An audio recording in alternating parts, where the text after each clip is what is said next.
আজকের রেসিপি পনিরের সবথেকে জনপ্রিয় রেসিপি পালক পনিরের রেসিপি। শীত শীত পড়ে গেছে আর এই সময় তো পালক পনির খাওয়ার সময়। জিরা রাইস হোক বা রুটি পরোটার সাথে পালক পনির কিন্তু সব সময় হিট। চলুন শুরু করা যাক আজকে সেই পালক পনিরের রেসিপি। এই রেসিপিটা বানাতে কি কি লাগছে তার ডিটেলস কিন্তু আমি এখানে ইনগ্রেডিয়েন্ট লিস্টে দিয়ে দিয়েছি। এবার এই রান্নাটা করার জন্য প্রথমেই যেটা আমার লাগছে সেটা হলো পালং শাক। আমি এখানে প্রায় 500 গ্রাম মতো পালং শাক নিয়েছি। পালং শাকগুলোকে বেশ কয়েকবার ভালো করে জল বদলে বদলে আমি ধুয়ে নিয়েছি। এবার পালং শাকগুলোকে ধুয়ে নিয়ে আমি উঠিয়ে রাখলাম। 500 গ্রাম পালং শাকের জন্য আমি নিয়ে নিয়েছি এখানে 400 গ্রাম পনির। পনিরগুলোকে আমি এরকম কিউবস করে আমি কেটে নিয়েছি। আমি একটু মিডিয়াম সাইজের ছোট ছোট করে আমি কেটে নিয়েছি পনিরগুলোকে। এছাড়া আমার লাগছে 2খানা এরকম মিডিয়াম সাইজের পেঁয়াজ। আমি পেঁয়াজগুলোকে দেখুন একটু মোটা মোটা করে রেখেই আমি একটু এরকম স্লাইস করে কেটে নিয়েছি। এছাড়া আমার আরও লাগছে টমেটো। আমি এখানে এরকম ছোট থেকে মিডিয়াম সাইজের 4খানা টমেটো নিয়ে নিয়েছি। এছাড়া আমার আরও লাগছে প্রায় 18 থেকে 20টা মতো আমি রসুনের কোয়া নিয়েছি। আর নিয়ে নিয়েছি আমি 1.5 ইঞ্চি আদার টুকরো। এছাড়া আমার লাগছে 4টে কাঁচা লঙ্কা। এই সমস্ত কিছুর পেস্ট আমি পরে বানাবো, আমি আগে এগুলোকে রান্নার জোগাড়টা করে রাখলাম। এবার গ্যাসের ওপর আমি কড়ার মধ্যে বেশ অনেকটা পরিমাণে জল নিয়ে নিয়েছি। জলটাকে ভালো করে আগে একটু ফুটতে দিয়েছি।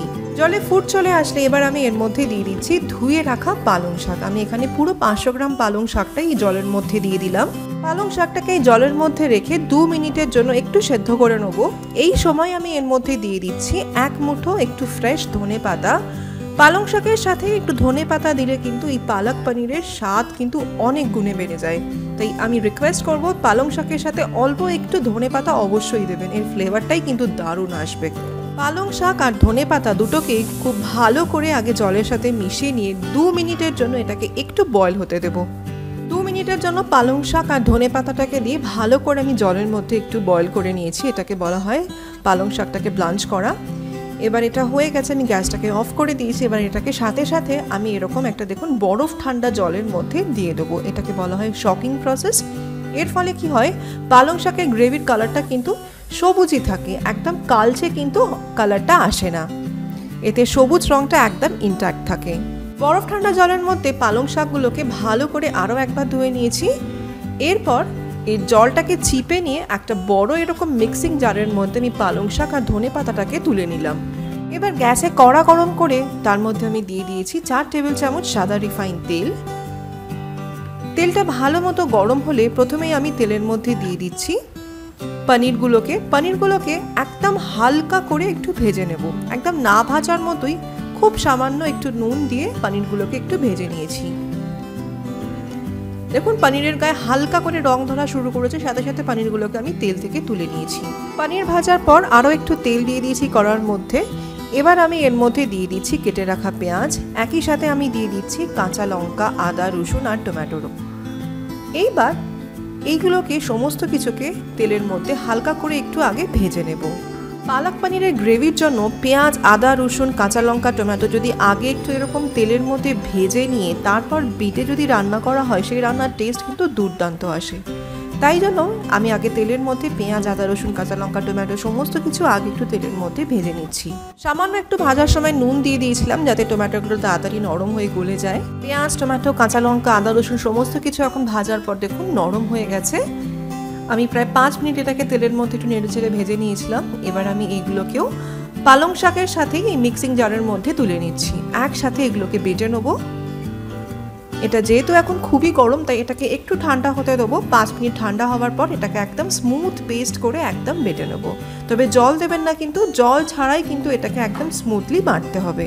দেখুন বেটে নেওয়ার পর কিন্তু এই রকম একদম স্মুথ একটা পেস্ট কিন্তু রেডি হয়ে গেছে, কোনো দানা নেই, একদম স্মুথ একটা টেক্সচার। আবার কড়ার মধ্যে অবশিষ্ট তেলের সাথে দিয়ে দিয়েছি আরও 1 টেবিল চামচ মতো একটু তেল। আর এরই সাথে আমি দিয়ে দিয়েছি 2 চামচ ভরে একটু ঘি। ঘি আর তেলটাকে ভালো করে আগে একটু গলিয়ে মিশিয়ে নিয়েছি।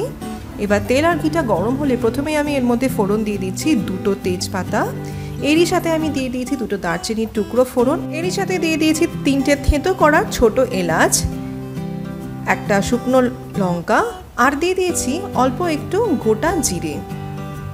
এবার সমস্ত ফোড়নকে ভালো করে আগে একটু নেড়ে চেড়ে ভেজে নিয়েছি। এই সময় গ্যাসের ফ্লেমটাকে একটু কমিয়ে দিয়েছিলাম যাতে ফোড়নগুলো পুড়ে না যায়। এবার ডাইরেক্ট আমি এর মধ্যে দিয়ে দিলাম বেটে রাখা সমস্ত পেস্টগুলোকে। টমেটো, কাঁচা লঙ্কা, আদা, রসুন, পালং শাক, ধনেপাতা সমস্ত যে পেস্টটা বানিয়ে রেখেছিলাম সেই সমস্ত পেস্টটাকে আমি এর মধ্যে একেবারে তেলের মধ্যে দিয়ে দিলাম। এবার এটাকে ভালো করে আগে একটু কষিয়ে নিতে হবে। প্রথম 5-6 মিনিট আগেই এটাকে তেলের মধ্যে দিয়ে ভালো করে আগে কষিয়ে নেব। গ্যাসের ফ্লেম হাইতে রেখেই পালং শাকটাকে আগে ভালো করে আগে একটু কষিয়ে নিতে হবে। এখন দেখছেন পালং শাকের কিন্তু অনেকটা পরিমাণে রয়েছে, এটাই কিন্তু কষিয়ে কষিয়ে পরিমাণটাকে অনেকটাই কমিয়ে আনতে হবে। গ্যাসের ফ্লেম কিন্তু এই সময় একদম হাইতেই থাকবে। আর পালং শাকটা এই কষানোর সময়তেই যেহেতু অনেক ছিটবে, তাই জন্য কিন্তু এটা ঢাকাটাকে চাপা দিয়ে এটাকে রান্নাটাকে হতে দেবো। মাঝে মাঝেই আমি ঢাকাটাকে সরিয়ে নিয়ে পালং শাকগুলোকে আবার একটু নেড়ে দিয়েছি, তারপর আবার ঢাকাটাকে চাপা দিয়ে এটাকে হতে দিয়েছি। পালং শাকটা কষিয়ে নেওয়ার পর দেখেই বুঝতে পারছেন কোয়ান্টিটিটা কিন্তু অনেকটাই কমে গেছে। এবার আমি এর মধ্যে দিয়ে দেবো সমস্ত গুঁড়ো মশলা দিয়ে পালং শাকটাকে ভালো করে আগে একটু কষিয়ে নেবো। প্রথমে আমি দিয়ে দিচ্ছি স্বাদ বুঝে নুন, এরপর আমি এর মধ্যে দিয়ে দিচ্ছি 1/2 চায়ের চামচ মতো হলুদের গুঁড়ো, দিয়ে দিচ্ছি ঝালের জন্য লাল লঙ্কার গুঁড়ো। আমি কিন্তু ঝালের জন্য আগেও 4টে কাঁচা লঙ্কা দিয়েছি, এছাড়াও আমি একটু 1/2 চামচ একটু গুঁড়ো লঙ্কাও দিলাম। এর সাথে আমি আরও দিয়ে দিচ্ছি 1 টেবিল চামচ মতো একটু ধনের গুঁড়োটা একটু বেশি পরিমাণে দিলাম। এর সাথে আরও যাচ্ছে 1 চায়ের চামচ মতো একটু জিরের গুঁড়ো। আর এখানে আমি নিয়ে নিয়েছি 3 টেবিল চামচ মতো টক দইটাকে ভালো করে কাঁটা চামচ দিয়ে এরকমভাবে একটু ফেটিয়ে নিয়েছি। এবার টক দইটাকেও আমি এই মশলার সাথেই একেবারে দিয়ে দিলাম। এইবার এই টক দই সমস্ত গুঁড়ো মশলা একেবারে একসাথে ভালো করে আগে একটু কষিয়ে নেব। টক দই দেওয়ার সময় আমি গ্যাসের ফ্লেমটাকে একটু কমিয়ে দিয়েছিলাম যাতে টক দইটা ফেটে না যায়।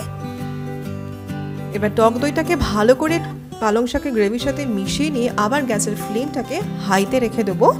আর ভালো করে মশলাটাকে এবারে হাই ফ্লেমে রেখে পুরো কষিয়ে নেব যতক্ষণ না মশলা থেকে সুন্দর তেল ছেড়ে যাচ্ছে।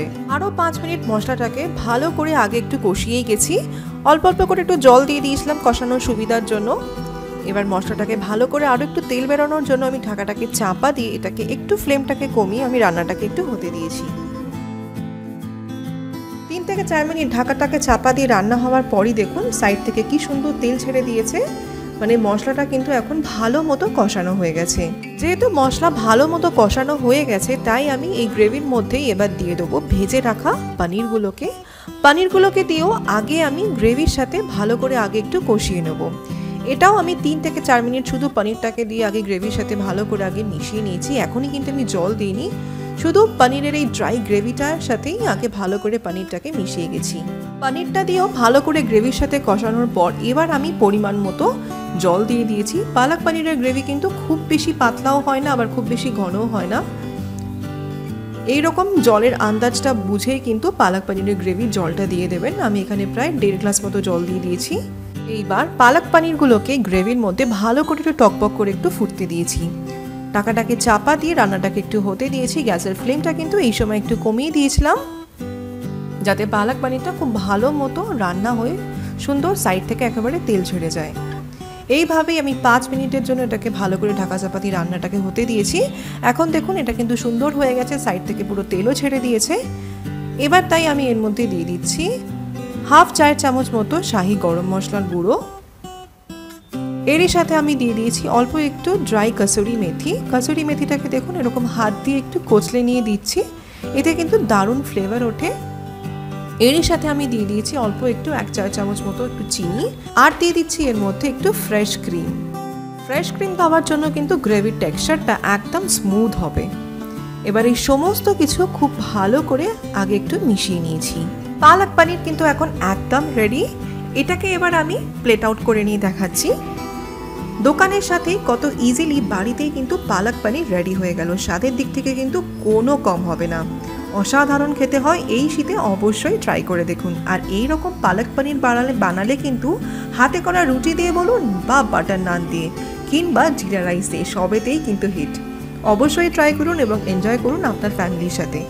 আশা রাখবো আজকের এই রেসিপি আপনার এবং আপনার পরিবারের সকলেরই ভালো লাগবে। আজকের রেসিপি ভালো লাগলে কিন্তু প্লিজ এই ভিডিওতে লাইক আর শেয়ার করতে ভুলবেন না। জানাবেন কেমন লাগলো। Thanks for watching, by.